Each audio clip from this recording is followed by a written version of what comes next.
Hello, I'm Ross Taylor, your host and guide for Sacred Sundays, a space to slow down, tune in, and return to what's sacred within and around you.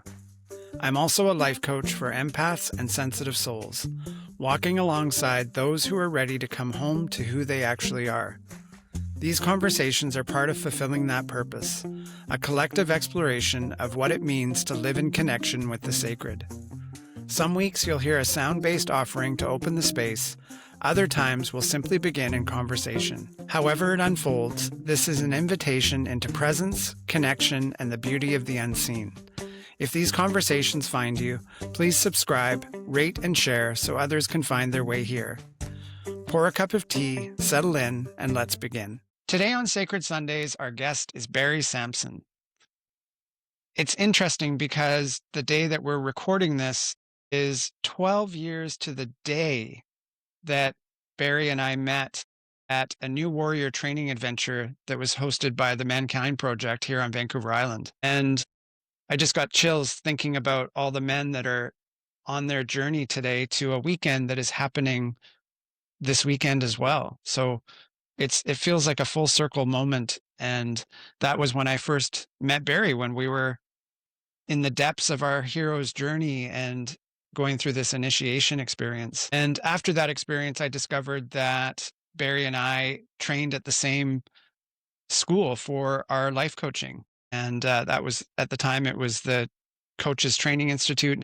We touched base after our weekend and went to some events together. Most memorable is the fact that Barry hosted an event and multiple events called the Depression Confessions. And I went to that event with my two sons, and they both really appreciated the conversation. Both of them struggled with or have struggled with anxiety and depression. And my oldest son especially really found it so helpful to crack open this door to talk about something that was so, at the time, still so hidden and not able to be talked about freely. So fast forward to, I guess, about a month and a half ago, maybe less, Barry reaches out to me, and we hadn't touched base in years, and shares with me the project he's been working on. And of course, the first thing I say is, let's have you on the podcast and have a conversation about this work, which is, I think it's very exciting. I've definitely dipped my toe in, and for me, there's a real alignment with things that have occurred on my path and beliefs that I've developed over my time working with clients. And there's just this amazing alignment that is coming with what Barry is bringing out into the world, along with my perspectives. And I'm really excited to talk about that today with you, Barry. So welcome to the podcast. Hey, thanks, Ross. It's great to be here. So maybe the easiest way to start, I have some information that this project was born from a manifesto, and maybe you could just start by speaking about, the impetus for this work. And I know that it's been many years that you've been working on it and it's been birthing itself. So maybe we could start there, and then we'll just see where the conversation goes from there. Yeah, I think I agree. Yeah, to start a little bit about me. So I didn't just start writing manifestos in the middle of the night. My journey goes right back to my story of origin. So I had a bumpy childhood. There was lots of violence and fear and that kind of stuff in the family I grew up in. Lots of very good things too, but there was enough bumpy stuff to sort of prime me for distress. So um, early in my life, I had a template for finding my way into depression and anxiety, these sort of things. So they really manifested in my high school years. Without a doubt, grade 10 and 11 were the darkest years of my life. I was suicidal, all kinds of heaviness in my life, extremely lonely, and just a lot of pain. Without going into my story too much, that's the foundation that primed me to eventually become someone who wanted to dig into this thing we call emotional life and bring something to help clarify things, because there seems to be lots of confusion and dogma when it comes to emotional life. So that's the foundation. And then if I jump forward, before I wrote my manifesto, I ended up at the Haven Institute on Gabriola Island here on the West Coast. And that was the result from visiting a really gifted therapist in Saskatoon, a really healthy man.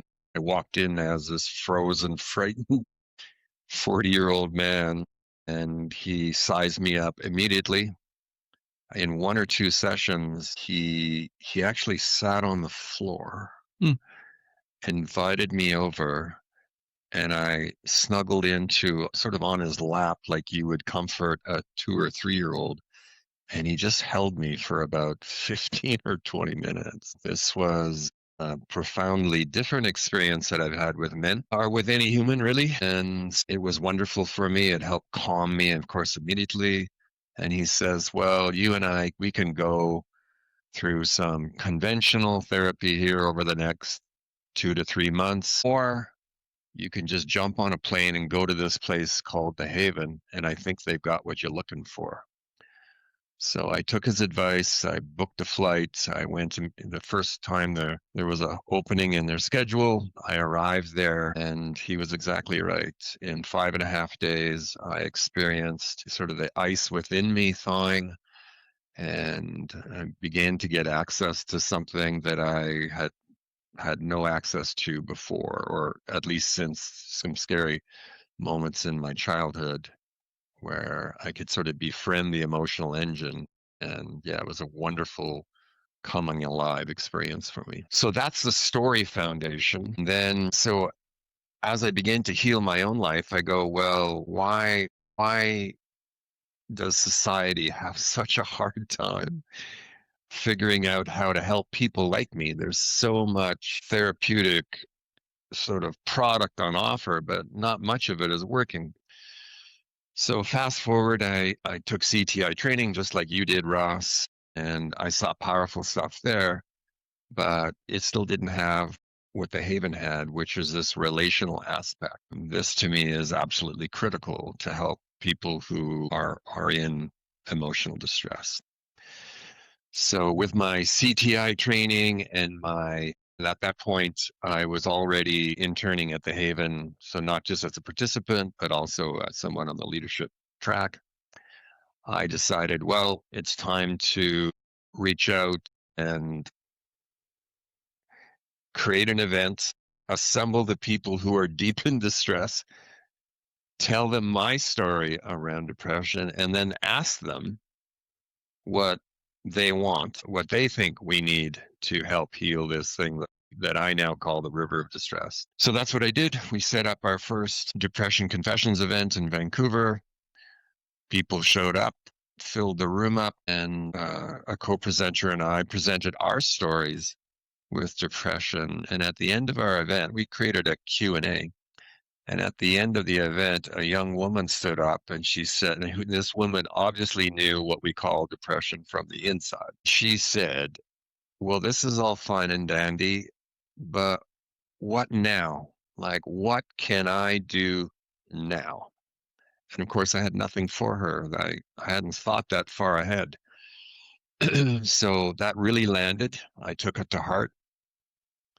I went back to the drawing board, and for the next year and a half, I experimented putting people together and trying different things virtually, because I wanted something that no matter where you are in the world, as long as you have connectivity, you can participate in this, whatever this modality was we were going to create.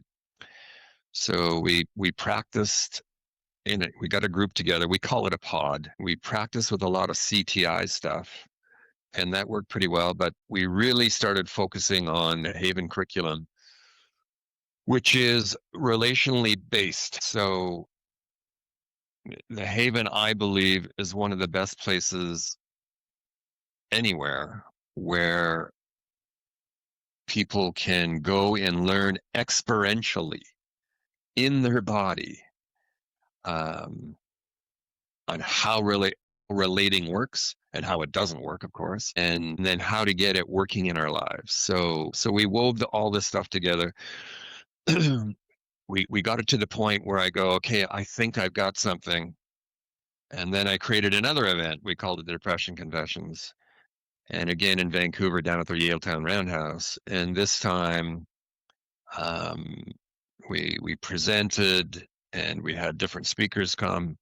And at the end of the event, I asked the audience who would like to participate in this virtual program, this thing that I think is now ready for the world. And of course, I was terrified to look into the audience because this was kind of my moment. I had no place to hide. No hands went up. I'm I'm a failure. Anyways, I looked into the audience. There were hands up everywhere. It was a big, big moment in my life. So people now had expressed interest. I had something to offer. We ran these groups for 3 months. We broke them up into loved one pods and pit pods. So pit pods, of course, are for those who are in the pit. Those who are in this thing we call depression don't really know how they got there, don't know how to get out. And then we had another pod for the loved ones. So these are people who are in relationship with someone in the pit. And we ran them for 3 months. And I was just blown away with you know, how game everybody was to lean into the process. Everyone I had talked to before that said, "Oh, you can't do this. It's it's like, what about safety?" Everyone was like, when I talked to therapists, they would go, "Well, how can you do this and also bring sufficient safety to those who have experienced real trauma?" And I guess my response to them was the same way the Haven has been doing it for 35 years. They just bring what works. Nothing to be afraid of. There's nothing that presents through the human nervous system to truly be afraid of when it comes to emotional distress. Just create a compassionate and open space in which we can explore and help each other heal. So we did that for 3 months. There's no question it worked. People move the needle on their vitality gauge predictably. Everyone improved their emotional states, and they also demystified their relationship with their emotional engine, which is a big deal because a lot of people walk through life thinking, well, emotions are just this chaotic weather system inside them. And you're just kind of there for the ride. They really have no purpose. Ran the pods for about 6 years and was very satisfied with how they had evolved and the predictable improvement in people's emotional states. And then I got tangled up in a business venture for 6 years and I just shut everything down because I wear two hats. I'm both a social entrepreneur and writer, but I'm also a businessman. So I got tangled up in the business world for a while. But I sold that company in October. And this nagging thing in my imagination that had been there for years that wanted me to write a meaningful, coherent work on emotional phenomena. Well, suddenly it had runway. And when I finally cracked the computer open and began, it just flooded out of me. And in 12 days, I roughed out 3 books. I had no idea that was in me. And, here we are almost 3 months later. Book 4 is well on its way, and book 5 is mapped out. So that's the story to get us to this point, Ross, where you and I are now talking about a written work, some of it, which the content actually surprises me by what's there. I had no idea when I started this. This was just going to be a primer for the people who are in my pods who don't, first of all, they didn't know what they were in when they were in distress. They didn't know how they got there, and they had no idea how to get out. They were just floating in what we now call the river of distress. Well, before I finished book 1, book 2 insisted that I write book 2. And before I finished book 2, book 3 said, you should also write me. So in 12 days, they just flooded out. And I've been revising book 3 now for about a month and spending most of my time now in book 4, which is book 4 is my best attempt to understand how emotional phenomena impacts political life. And that is very much, I believe, the story of our moment right now as we look around the world in front of us. Take her away, Ross. So there's so many roads we could go down just with the story that you presented at the beginning. And I want to get to what's coming next. But I do want to comment on one thing, which is that you're reminding me, like when I worked in treatment centers, there's a lot of fear around the depths of depression. There's a lot of fear around suicidal ideation. And intuitively in my body, I always thought it was interesting our response when someone says, "Oh, I'm feeling suicidal." And the next thing we have to do is do a suicide assessment for like, right. And I know. it's not to say that we shouldn't be taking what we hear seriously, but it is, we do need to respond. But what someone needs is to be heard and to have compassion and kindness and to know that there's someone there for them. And instead, we're doing an assessment. And so it's just like that's one example. But around that same time, I had a fellow practitioner say to me, suicide ideation is what it really is saying. If we translate it out of fear, is I'm in so much pain that I can't see any other road. And if we just focused on that, and so I would play with that with clients when the suicide ideation came up, and I would just be like, you know what? I'm not scared of what you just said. I really feel that you're in a lot of pain. And all of a sudden it would just open up so simply, right? I'd still do the assessment, but in a different way. For sure. And I think, you bringing this notion of fear to our conversation here, I mean, that's one of the biggest things that I think is deep inside our collective therapeutic response is the system is terrified of emotional phenomena. It's terrified of human emotion, and it really gets freaked out when people are, you know, when the only road to peace is death. I mean, I get it. I mean, that frightens a lot of people. However, the practitioner must remember that they are not creating the stimulus that led to the person's desire to reach for a light switch that just can flick off all the pain. So I think that's a really important thing to remember. And again, I go back to the Haven, and the Haven, they just made lots of room for everything. So, people end up at the Haven because the next stop is an institution. Nothing else worked. And what I witnessed there, and what we now do in our pods, is we make room for everything. I mean, everything. It's a huge container. We're not afraid of people's pain, even if that includes, lots of people in emotional pain fantasize about killing themselves. That's part of the deal. I've been there in spades. Yeah. And, so I did an event in Saskatchewan here this past winter, had lots of practitioners in a room, and immediately they're on the topic of safety. Like, ooh, how can this be safe? And my response is, we are bringing what we were designed to bring, which is connection and support and a space without fear, so that this person can present whatever's there within them to present. No judgment, no nothing. Just be with them. Yeah. And it's just so simple that way. But as soon as you start flagging this with a red flag, danger, the person that needs the relational nutrient is not going to get them. So in our first pit pod, we had a guy who I don't think he showed up at the event, or if he did not reach out. He did not put his hand up at the event, but he reached out with me by phone call, and I could tell that he was in a lot of pain.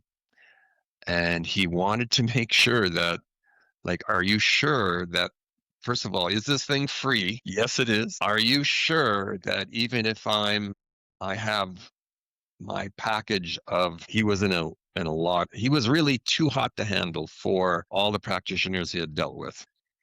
He was a mercenary, so he was a paid soldier. He'd been in seen action in Northern Ireland. He'd seen action in Afghanistan. He'd seen action in Iraq. And I mean, the stories that he could tell were, you can only imagine. And interestingly, the people in our pit pod thought he was too hot to handle. So when the people in the river of distress think that another is too hot to be in there with them, that puts him in a league of his own. And of course, my response was, don't be ridiculous. Of course, we're making room for this guy. He has reached out to us. He wants to give this thing a try. So we're just going to make room for him. So we did that. For the first month, he didn't even turn his camera on. He was just an icon on the screen. No audio, no video. By the second month, the camera came on, but he might only be there for a short time. But eventually, the camera came on and stayed on. The audio came on and stayed on. And by the end, I think that might have been a 6-month pod. By the end of 6 months, he was just a different guy. He could see that we were not afraid of anything within him, and we sure as hell weren't afraid of him. And the strides he made in his own service were just unprecedented. He was able to reinvest in his relationship with his son, who lived overseas and he hadn't seen in 20 years or whatever. He's like one of our superstars. So to your point about fear, the practitioner better get very curious very quickly. If they're going to work with people in this sacred space that I call the river of distress, you better get very clear that your fear is, well, I guess it's a signal. And if you use it as an excuse for what not to bring, then it's a problem. If your own fear is a signal that, ooh, let's get curious here, let's lean into this, my fear, bring it into the therapeutic space, then now you've got something. But fear is most often the way out of therapeutic space for most people. And especially people who've been clinically trained, there's belief that through their training that the people who are on the edge need to be handled differently than everyone else. And what I've learned at the Haven and from running my pods is they need the very same thing we all do, which is a relational, generous space that works. Yeah. That's it. So again, lots I could comment on, but I want to actually make a really quick point that hopefully opens up what comes next, which is I remember a module that I had to teach at the treatment center, and it was called Negative Emotions. And I always reframed that for the clients. I was just like, negative emotions? No, there's no such thing as a negative emotion. I can't look at it this way. I can't teach it this way. I said, No. We have emotions. We're emotional beings. Now, we might express an emotion in a way that isn't pleasurable for people, but it's not a negative emotion. It's a signal. It's a sign. And I think this is a very core piece where you and I are in alignment around that. And I think it's probably a good segue to get into, what is emerging for you now and what are the components of that? Because really what you're creating is a doorway into a paradigm shift where we look at mental health in a completely different way, and really in a way that's much more accessible and simple, which I really appreciate. And it really takes into account the nervous system, and the nervous system is 100% relational. So take it from there. Yeah, I mean, what makes me most sad are all these people who are in distress, families who love the people who are in distress, and yet all these rules and protocols around something that is just normal. Like this, it was just designed into us. It's the most incredible piece of evolutionary engineering so far in the cosmos. We have no indication that anything better than a human nervous system actually exists out there. The navigational hardware and software of the human nervous system is unsurpassed. So all this complexity that our modern world has thrown at our understanding of emotional phenomena. It's just bizarre. It's just bizarre. You don't need a graduate degree to understand that I don't know, like to hear birds sing, or know a good song when you hear one, or understand what's going on when you look into to the eyes of a beloved and your whole world turns upside down. As well, when there are things that present in our world that we do not like jobs that are totally meaningless, relationships that are completely dysfunctional, urban environments that we find displeasurable. Of course, the nervous system will signal to us and say, "Hey, I don't like this. How about we go somewhere else? How about we do something differently?" So, as I tied into my writing project, of course, I got a little historical because I wanted to sort of go back and see where where did this war with human desire and emotional phenomena, where how did emotion end up at the back of the bus and reason at the front? I mean, it just didn't seem fair, especially when emotional phenomena seems to be what's actually steering us. It's the actual navigational system. It's the thing by which we can steer towards a life full of the things we want and love and steer away from the things we don't want. So why is it in the back of the bus? Well, I'm not exactly sure, but a lot of people who have written important works um, mostly have seemed to have celebrated reason. And um, it seems that historically we have mistrusted, or there's just been this deep mistrust of what we consider to be the messiness of emotional life. It seems to me, and through the going through the process of writing these books, that it is only messy because we've suppressed it. It's only complex because we've buried it. If we were just to, if we were to go back and if you've ever watched a toddler, they just, there's no filter, right? They like this, they really don't like that. There's no guessing. It's not complex. That's available to every one of us. The problem is, we have this cultural overburden.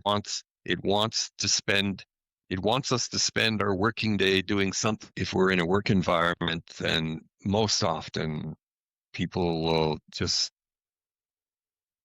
to either internally within themselves or externally from management.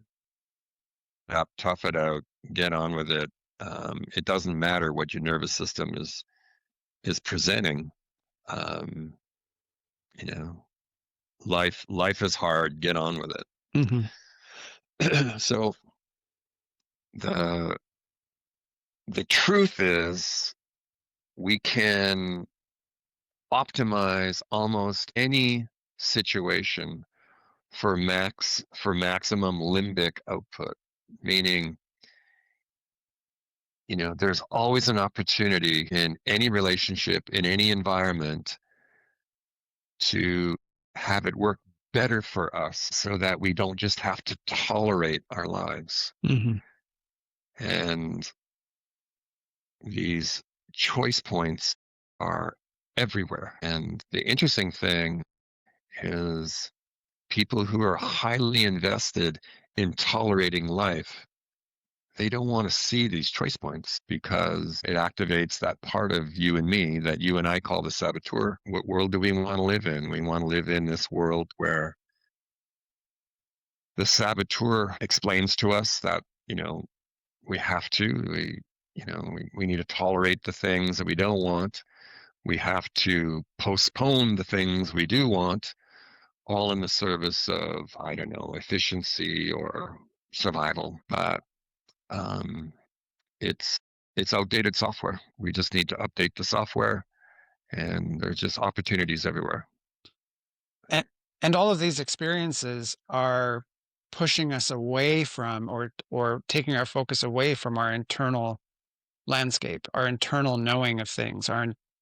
It's like we're being distracted outward when really we need to be turning inward, which is that's where all of this information is. And that's, you've mentioned it many times, the river of distress. Those things are keeping us in the river of distress because we're looking outside of ourselves instead of that innate ability to look inside. Yes. So there's an interesting relationship between the internal locus of authority. So, of course, we need to not live our lives in the opinion of others. We need to anchor ourselves internally. But if we are dysregulated and if we are not living an aligned life, we have to reach outside of us to find other nervous systems to help regulate ours. So that's the crazy inside outside dance. The best way I can explain that is what the dog whisperer Cesar Millan does with a dysregulated dog. So he either relates to it one on one, he just brings solid boundaries and, we can do this, but we can't do that. And there's no negotiating. And he doesn't, it's not big dramatic stuff. It's just, this is unacceptable and this is acceptable. And he helps the dog regulate that way. But the other thing he does, he takes a dysregulated dog and throws it into a dog pod with all these other regulated, healthy dogs. And he just lets the pod do all the work. And the dog has no choice. If it's part of that pod, that they just don't tolerate what doesn't work. They just don't. So humans are no different. We're just the same. Where you throw a dog into a pod of dogs, you throw a horse into a pod of horses, or you throw a dysregulated human into a pod of fairly healthy humans. They don't have to be completely aligned, just sufficiently aligned and curious. It's just inevitable. This is the way we're designed. This is how we regulate. And essentially, that's how our pods work. There's no voodoo. Very, very simple. And I think the important thing to, like, if there's anyone going to listen to your podcast and they're deep in this thing that they might want to call depression, but I do not call it anymore. I call it the river of distress. It opens things up. It's many more opportunities there for us. It's this, that there is, as we bring more of what works and less of what doesn't work to our lives, we will predictably move the needle, our vitality needle in our lives, and we will predictably make our way to the shore. No ifs, ands, or buts. Anyone who's been in therapy for years and years and years, that's a signal telling you you're not getting what you need so that you get better. People who show up in our pods, if they are deep in distress, their needle moves within 2 weeks, not 2 years. And you and I know this because we've had the gift of experiencing, like, I'll never forget the day I showed up for my CTI training to become a coach, but I had no idea what I signed up for because it was just all guided by signs and synchronicities. And I'll never forget sitting down in the circle in this room, which was in a hotel room, like above, and it happened to be in the West End of Vancouver. And there was almost a 360 view of the English Bay. It was amazing space. But I remember sitting down in the chair. I thought, did I maybe sign up for another MLM marketing thing? Like, I didn't know for sure. But I remember the facilitator saying, and you can take the book that we gave you, you can put it under your chair, you're not going to need it. And the feeling that came of sitting in a circle, looking around at these other faces, and then everything that came next was something that I had never experienced before. And so the point of sharing this is that it's an edge. Like, I know the benefit of sitting in circle and witnessing others, but it's also an edge because our pain often comes relationally. And then to go to a group is to show up and participate relationally, which is where the healing happens or can happen. And yet there's an edge there. So it's when people make the choice to cross that edge and come to a group, they've already given you permission in a lot of ways. Yeah. So, I mean, CTI, I mean, did you certify, Ross? I didn't do CTI? my certification. I just did the first Okay, did the core. modules. Well, just like all good experiential learning, I did the certification thing, and what they did was bring real feedback, constant feedback. If if we're presenting in the world, so just back to the dysregulated dog. If we're that little chihuahua that can't calm down, that barks at everything, is afraid of everything, if nobody brings something different, the dysregulated dog will just continue presenting the way they do, freak out over everything. But if you throw him into a pod of healthy dogs, he gets feedback. And, the other dogs say, hey, dude, we don't like this. We really don't like this. We strongly suggest you try something else. And that's what they do. So that's what they did to me in CTI. They gave me so much feedback in my certification process that I was afraid to open my mouth because everything that I had said and presented wasn't measuring up. They said, dude, not good enough. So, they gave us a month or 3 weeks off for Christmas or whatever. I was able to sort of let things integrate. And then I was able to, when I re engaged after that, um, I could present and be with my coaching clients in a different way. The secret was feedback. Hmm. And, you know, what I explore in my books is this resonant cascade. So if anyone is serious about repairing their emotional life, it's virtually impossible to do it alone. And it's just no fun doing it alone. It's much more fun to do it with other people. It's way more efficient. So you might as well just do it that way. And what we get from being with other people, and then if they're also brave enough to give us feedback, remember they're loaded up with the same hardware and software that you are, which is the human nervous system. It's this incredible navigational tool. And their navigational tool, if you present in such a way that it goes, ooh, I don't like this. This isn't working for me. And then you then share that with that person. Now they've got real goods, real data. And if you have no reason to bullshit them, which of course you don't, unless you are an employer or whatever else, and then they can say, well, this is just the employer talking. Then that person can look at it and say, well, maybe this is how I present in the world. I thought it was this, but these people are saying it's that. And then if you get the same thing from 10 other people who have no reason to bullshit you, it's time to consider that maybe this is how you present. So, of course, if you're not open to feedback, then you're hooped. And feedback can come in different ways. I mean, we get feedback just by witnessing someone else step into their truth courageously and share openly.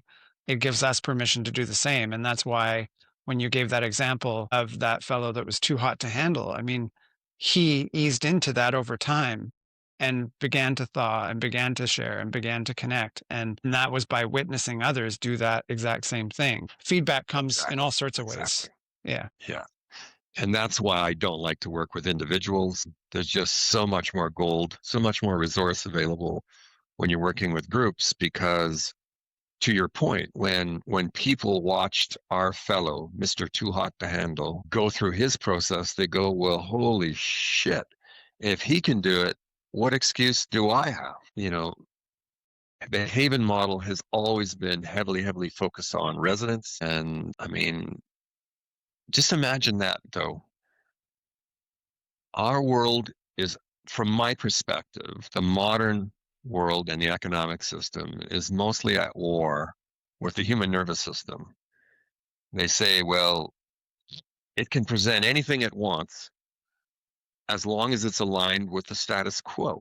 And here's this nervous system that we've been battering for centuries. And it still is able to resonate when it it experiences the things that it wants and loves. And it'll also tell us at the same time the things it doesn't want and love. And it's already inside everyone. Like we don't need to go invent another algorithm somewhere and then train everybody.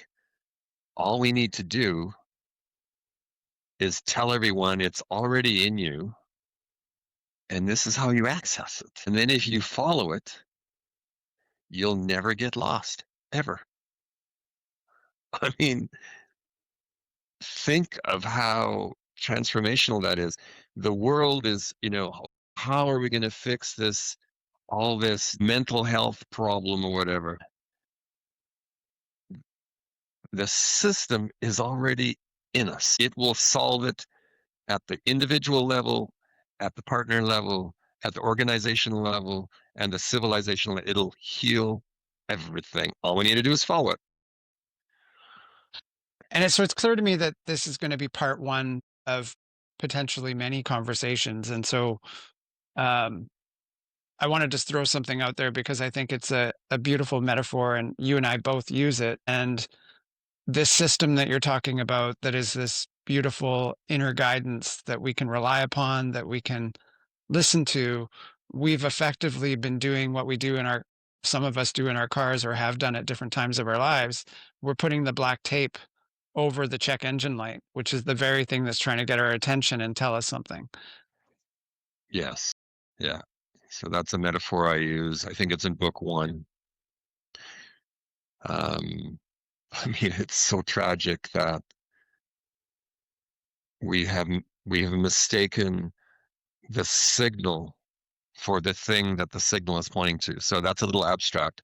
But if we use your metaphor of the check engine light, if there's something in a vehicle that's not working right, the engineers have designed in a red light that shows up on the dashboard that is hard to ignore. And the reason they do that is so that you can take care of your car before you blow it up. Well, the evolutionary Darwinian forces, or whatever it is that designed the human nervous system, did the same thing. And the check engine light is your depression, your active addiction, your anxiety, your third divorce, your failure to thrive commercially, whatever it is. And our collective response is to make that light on the dash wrong, like you say, tape over it and then hope for the best. Well, if you've ever talked to a mechanic, he will say, do not tape over the check engine light.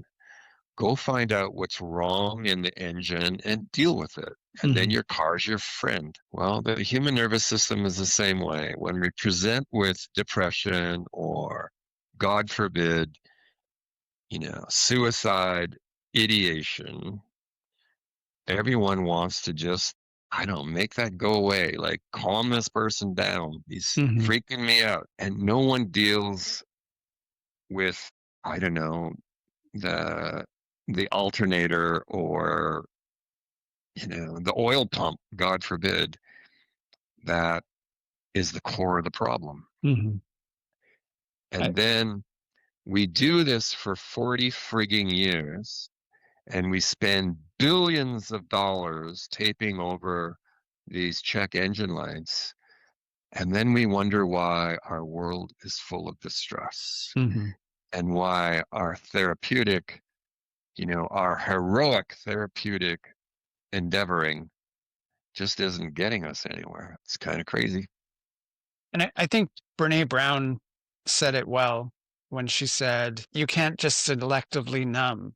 When you numb the pain, you numb the joy, you numb the happiness, you numb everything. And so the responses that we have, and so that's the metaphor of this tape, right? It's like we're covering up everything. And that's such an important thing to consider because we're living in a world though that when I think about the check engine light and go get your car looked at, the other metaphor is, well, I can't afford to stop to do that. I have to keep going because I'm part of this system that needs me to keep going, and I need to pay my rent and all those things. And so it's a complicated problem. And yet what you're saying is, hey, if we step into this pod and start to connect relationally, it's going to get easier and you're going to see things that you can't see, which is, just a different way of taking the tape off. But we're turning to our innate wisdom instead of numbing it as well. Yeah, there's a reason why the human nervous system has made emotional pain impossible to ignore. And if anyone's listening to your podcast right now, hear this. That emotional pain is the most important thing in your life. If it's there right now, it's the most important thing for you to attend to right now. It's trying to tell you something very, very important. Get curious. Do not push it away. Mm-hmm. Feel it fully. Let it inform you. Let it motivate you. Pain is a wonderful motivator. Wonderful motivator. Numbness motivates nobody. And to that point, I mean, if possible, reach out to someone and share that. At the very least, like, let someone know, because I think more than we realize, we've all had this experience at some point in our life. And just by vocalizing it to someone close to you, you might find out that they have had that same experience. And all of a sudden, this comes back to the depression confessions, right? It's like all of a sudden you have an ally that is supporting you instead of someone that you think won't support you. Well, the tragic irony, though, Ross, is let's say Ross is in deep distress. He's contemplating flicking the light switch because life is just too full of pain. Mm. And he reaches out to someone and says, "Hey, dude, I'm on the edge here. I just don't know what to do." The problem is we have culturally, we have made this moment so tricky and complicated that that person will probably go deep into their own fear rather than deep into their compassion and humanity, Yeah. and want to hand you off to someone in a white smock with a prescription or something like that. And that's the problem. It's a good example. Yeah, a good Yeah. reminder. And that's also what it is that you're trying to offer an alternative solution to. Well, yeah. So And that's where we get into there's going to be a part 2 to this conversation, if not more than part 2. probably because I thought there was book 1 and I can already book 5 was already mapped out. So Mhm. yeah, but the important thing for anyone listening to this who's in distress, and when they try to reach out to someone, this other looks like a deer in the headlights, right? They just go, "Oh my God, oh my God, oh my God, what am I going to do with this?" Mhm. So if you're lucky enough to have friends who will sit with you and make space for your emotional distress, you're halfway there already, Mhm. you know. But if the people you reach out to scamper and want to hand you off to cold clinical interventions which will not deliver the nutritional meal or the relational meal, then you're hooked. You got to look for, there are incredibly skilled practitioners, warm people. They may not be in actual, in the therapeutic profession. They might be religious leaders. They might be community leaders. They might be a family member. Whoever it is, you need someone who can make room for your distress. And then it gets easy after that. So, my life purpose at this moment in time is to create a warm and generous space where people can come with all their distress, and we more than make room for it. We actually want them there. It's a genuine wanting. So that's half the battle right there. And then from there, it's easy for us to help them. So the metaphor I want to use is climbing a mountain. So let's say there's 5 or 6 of us climbing a mountain. There's a rope beside of us. All of us are clipped onto that rope. That rope leads down to the parking lot. It leads up to the summit. As long as we remain hooked to that rope, and our other mountain climbers on the mountain with us can tell us which way is up and which way is down, then it is our choice but to point ourselves up the mountain and put one foot in front of the other. And predictably, the altimeter will change immediately, and eventually we will step out of the clouds. That's how it works. That's how emotional life works. I love that metaphor. No voodoo, just cause and effect. And our nervous system is our friend, even though most of us have been trained to believe it's the enemy. It is our friend. It will lead us home every time. We just need to know how to use it. Mm-hmm. I 100% agree with you on that point for sure. Yeah, me too. And if anybody is inspired by what you've shared today in this conversation, what's the best way for them to reach out to you? And I'll make sure that that goes in the show notes.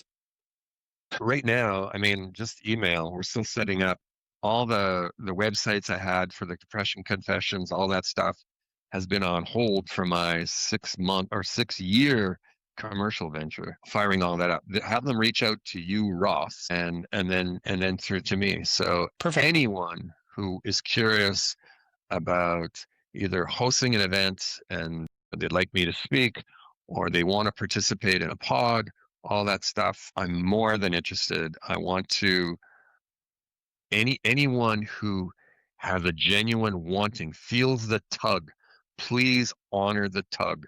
Reach out to Ross. Ross will reach out to me. We'll get connected.